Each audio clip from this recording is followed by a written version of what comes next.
आज सीधा सवाल में सीधे चुनाव की बात करने वाले हैं। आप कहेंगे चुनाव की बात?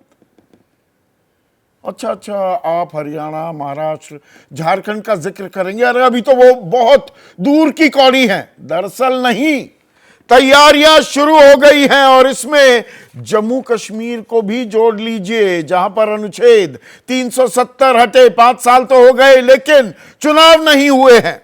तो चुनाव आयोग की टीम, यानी कि मुख्य चुनाव आयुक्त और दोनों चुनाव आयुक्त, वो 8 से 10 अगस्त के बीच, बीते दिनों की बात मैं कर रहा हूं, वो जम्मू कश्मीर होकर आ चुके हैं।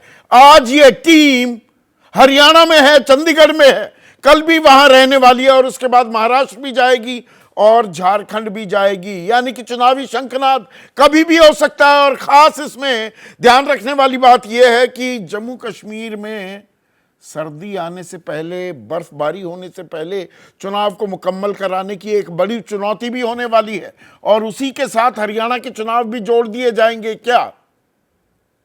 तो जब चुनाव की बात आती है और खास तब जबकि लोकसभा चुनाव, मदर ऑफ ऑल इलेक्शंस, अभी 2 महीने पहले ही उनके नतीजे आए हों,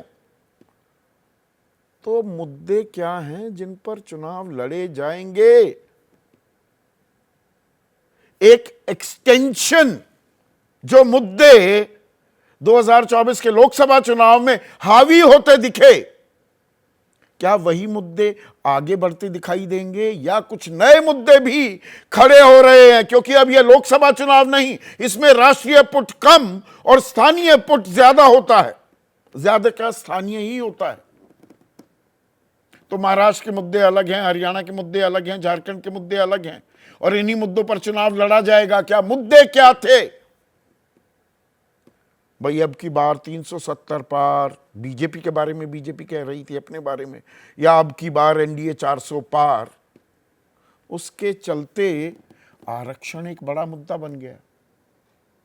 जाति फिर से मुंह उभारती दिखाई दी कि पिछड़ी जाति जो है, जो दलित समाज है, इनका आरक्षण भाई कहीं खींच ले जाएगी, चुरा ले जाएगी बीजेपी। संविधान बदल दिया जाएगा। एक बड़ी ही साइलेंट सी, बहुत ही खामोशी के साथ, चुप्पी के साथ धीरे धीरे ये मुद्दा जमीन पर घर करता चला गया क्या लोगों के मन में? नतीजों ने कुछ ऐसी ही दुहाई दी।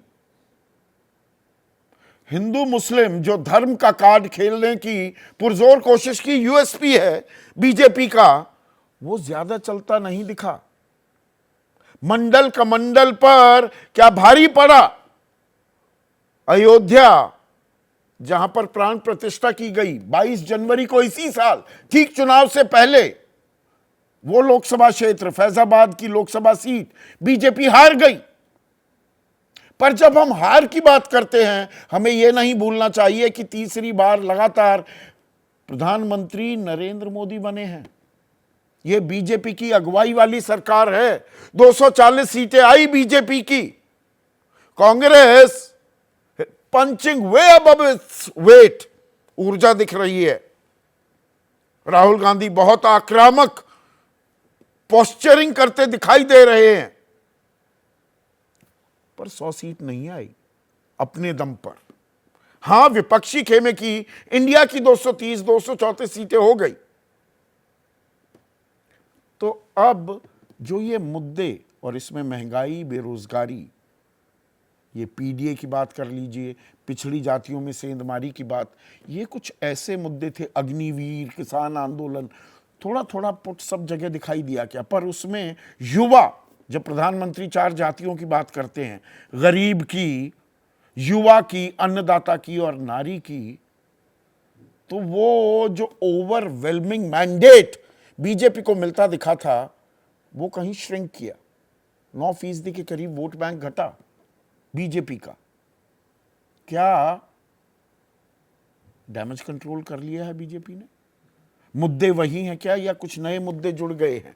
और सिलसिलेवार तरीके से अगर हम देखें, कल एक खबर आई, ध्यान दिया हो तो आपने, खबर क्या थी? कुछ पदों की नियुक्ति होनी थी। 1257 वैकेंसी थी महिला सिपाही और ड्राइवर्स की। यह मुंबई पुलिस की बात हो रही है, महाराष्ट्र की, जहां पर चुनाव होने वाले हैं। 288 सदस्यों की विधानसभा है और आवेदन कितने आ गए? 1,11,000, यानी कि एक पद के लिए 88 उम्मीदवार। अभी कुछ दिनों पहले ही इसी मुंबई में एयर इंडिया बिल्डिंग के सामने आपने देखा था, लोडर्स के लिए वैकेंसी आई थी। कोई परमानेंट जॉब भी नहीं था, 2,000 के करीब पद, और वहां 25-30,000 35,000 युवा पहुंच गए, बैरिकेड भी टूट गए। लोडर, सामान लोड करने वालों के लिए ऐसी मारामारी मची। BA, MA, BSc, MSc, BCom, MCom छात्र वहां पर लाइनों में खड़े हुए थे, युवा। और अगर हम हरियाणा की भी बात करें तो हरियाणा में मैंने कुछ आंकड़े देखे तो मेरा दरअसल सर भन्ना गया। हरियाणा में जो बेरोजगारी दर है वो राजस्थान में एक वक्त में सबसे ज्यादा हुई, 35% तक भी गई। हरियाणा में भी 32-28 के बीच झूलती रही, 26% भी गई। लेकिन 2021 तक माइग्रेशन का जो आंकड़ा था उसने चिंता की लकीरें मेरे मन में बढ़ा दी। 29% हरियाणा का युवा माइग्रेट कर चुका है। हरियाणा, यह बात बिहार के लिए लागू होती थी जी, ब्रेन ड्रेन। हरियाणा का 29% युवा अगर माइग्रेट कर रहा है तो आप समझ सकते हैं हाल क्या हो रहा है। हरियाणा एक विकसित राज्य है, एक इंडस्ट्रियलाइज स्टेट है। यहां पर 530 युवा, वो फिर से ग्राफिक्स दिखाइएगा अभिषेक, इजराइल जाकर नौकरी करने को मजबूर हुए। इसी साल अप्रैल में इजराइल में युद्ध हो रहा है वहां पर, और अग्निवीर को लेकर जो राजनीति है वो तो चली रही है, लेकिन उसकी नाराजगी क्या गांव देहात के इलाकों में भी घर करती दिखाई दे रही है। खास हरियाणा जैसे राज्य में क्या यह एक संवेदनशील मुद्दा बन गया है? कहां 60-60, 65-65 हजार सिपाहियों की फौज में भर्ती होती थी। अब अग्निवीर, अग्निपथ योजना है, अग्निवीर जो लिए जा रहे हैं वो है 40,000। 4 साल बाद उनमें से 10,000 की ही नौकरी पक्की होगी, 30,000 आ जाएंगे वापस। 19-20 साल के लड़के तो शादी ब्याह तो होगा नहीं, पेंशन मिलनी नहीं, 30,000 जो वापस आएंगे। और जब गांव देहात में अपने समाज में जाएंगे कि अरे ये तो फौज लायक भी ना था, एक तोहमत और मर दी जाएगी।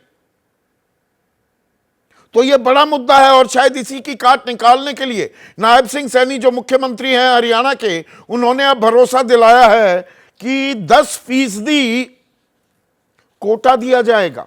अब कोटा तो केंद्र सरकार में, राज्य सरकारों में बहुत सालों से चला आ रहा है, पर उस कोटे में कितने लोगों की भर्ती होती है ये अभी देखने वाली बात है।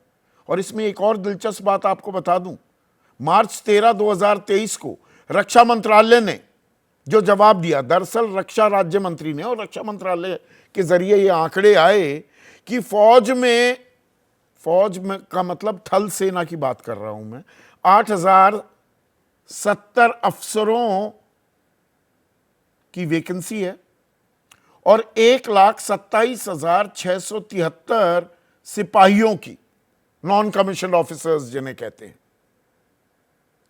1,27,673 की कमी है फौज में जवानों की, भर्ती कर रहे हैं हम 40,000।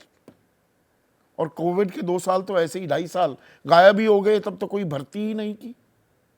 और इस साल सरकार ने आंकड़ा देने से ही इनकार कर दिया कि कितनी वैकेंसीज हैं। Sanjay Seth, minister of state for defence, अभी 5 अगस्त 2024 को राज्यसभा में क्या कहा कि the requested information was a sensitive operational matter concerning national security, कि जो ये जानकारी हासिल करने के लिए प्रश्न दिया गया है, ये एक बहुत ही संवेदनशील मुद्दा जो कि राष्ट्रीय सुरक्षा से जुड़ा है, इसलिए हम नहीं देंगे। वैकेंसी कितनी है ये भी नहीं बताएंगे। तो क्या बेरोजगारी एक बड़ा मुद्दा बनता जा रहा है? और महाराष्ट्र में इसे मैं आरक्षण से भी जोड़ दूं क्या?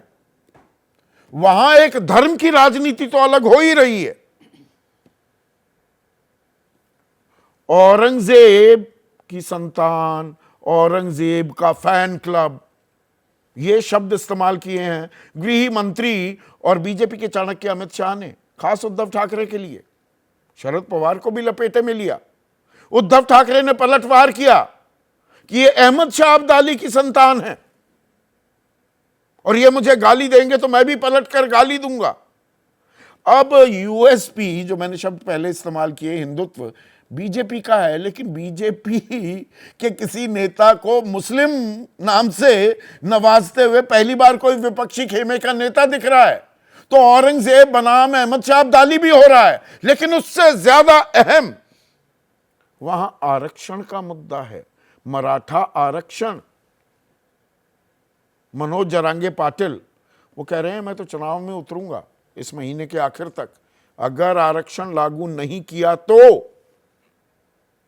कि मुझे धोखा दिया जा रहा है। जो नेता मेरे खिलाफ हैं, चुनाव में हारे भी, किसी को लड़ाया नहीं, लेकिन अब पिछले दरवाजे से, चोर दरवाजे से विधान परिषद में उनको बैठाने की कोशिश कर रही है बीजेपी।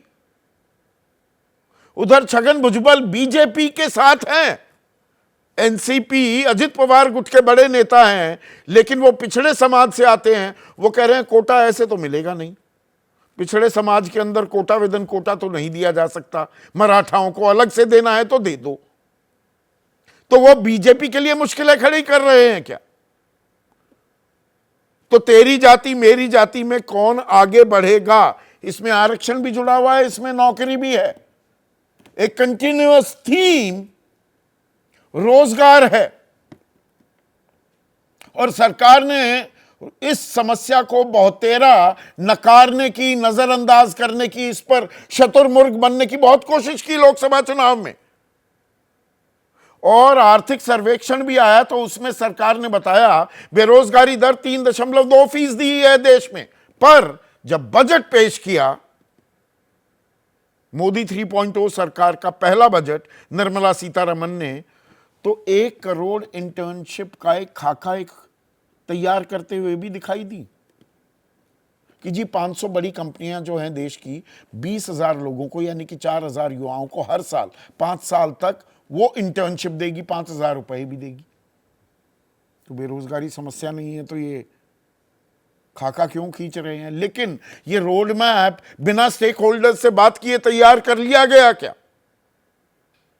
क्योंकि स्वामीनाथन अखिलेश्वर अय्यर बड़े पत्रकार हैं, आर्थिक मामलों पर लिखते हैं। उनका यह दावा है कि जब उन्होंने टॉप हॉन्चोस से, कॉरपोरेट जगत की बड़ी हस्तियों के साथ बातचीत की और कहा कि भाई कितनों को नौकरी दोगे, सरकार ने जो ये ऐलान किया है, वो बोले एक को भी नहीं देंगे। हम क्यों देंगे? तो रोड मैप कोई बनाया ही नहीं। ये गले की हड्डी बन जाएगा क्या? ना निगलते बनेगा ना उगलते। अब आपने कह दिया तो करके भी दिखाना होगा। और इन्हीं मुद्दों पर राजनीतिक बिसात बिछेगी और जीत और हार तय होगी क्या? और उससे राजनीति का ऊंट किधर जाता दिखेगा, कौन और मजबूत और कमजोर होता दिखेगा, यह भी तय होने वाला है क्या? यही है आज का सीधा सवाल। और अब आपके स्क्रीन पर भी आ रहे हैं हमारे आज के 2 सवाल। हरियाणा महाराष्ट्र में चुनावी शोर, किन मुद्दों पर जोर? और अब की बार वोट का आधार धर्म, जाति या रोजगार?